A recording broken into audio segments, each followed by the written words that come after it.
We're going to test out this 2500 watt inverter, and I already put oil in it. Make sure you do that when they come brand new. They don't come with oil, and of course I fueled it up right over here. And of course you can see here's your plugins here. You got a couple regular 110s which are 20 amp, and you got a USB and another outlet option there. Of course your 12 volt cigarette style lighter as well. So you have plenty of options on this thing, and of course you have a plugins for a parallel setup too. So you have all that, and then it's got an eco mode.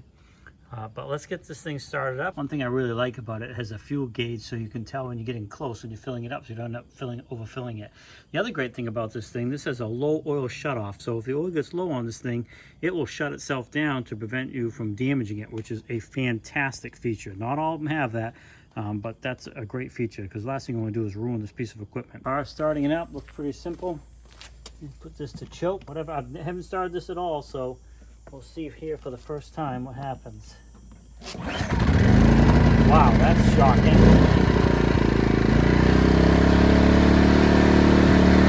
Very quiet too.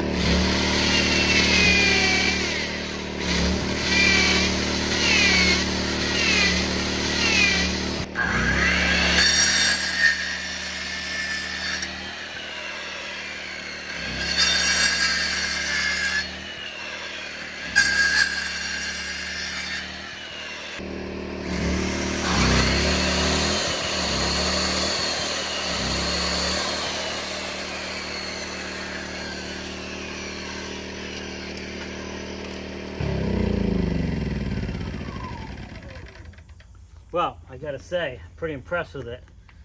Definitely has no problem running both those at the same time. So you could have some lights running and do some work in the evening if you had to as well. So a great little tool for sure. Eco-friendly, and oh, we should try that mode, see if that changes anything. Let me start it back up.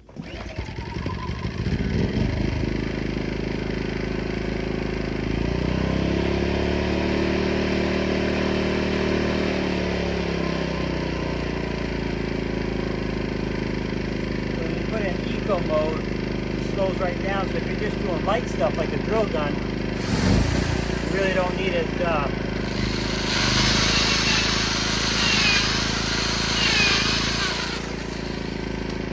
running much quieter.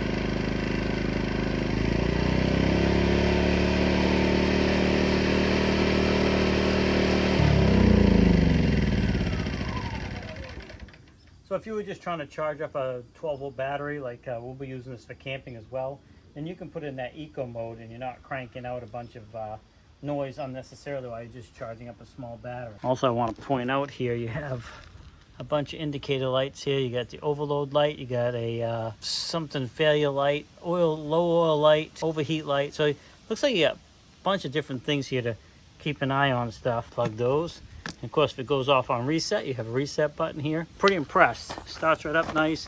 Great little unit. Definitely going to have a lot of good use for this. So you see, I got to finish putting the soffit up on this building here, and I don't have power out here. So bringing that generator over here to this and using it to cut the boards I need is going to make a huge difference for me. Of course, when you're on the job site, we know we're always using these type of tools as well. And another thing this thing is capable of is charging. So you can see we got a battery on charge right now, and that's charging up using the generator here. And of course, I have it in eco mode, so I don't need to crank in full bore just to be charging this while we're doing other stuff. So another great thing you can use this for is charging up a lot of stuff, including cell phones and other things, because it has those other connections as well. Now, these guys are nice enough to send this thing out to me to do a review. Hopefully this video talks about a few things on here that you might have had a question about if you were considering purchasing this unit. But I'll have to say, the little bit I've used it here so far, it's worked fantastically. It starts every time with one pull. I want to thank them for sending it out. Hopefully this video answers some questions for you and help you determine whether or not this unit is going to be right for you.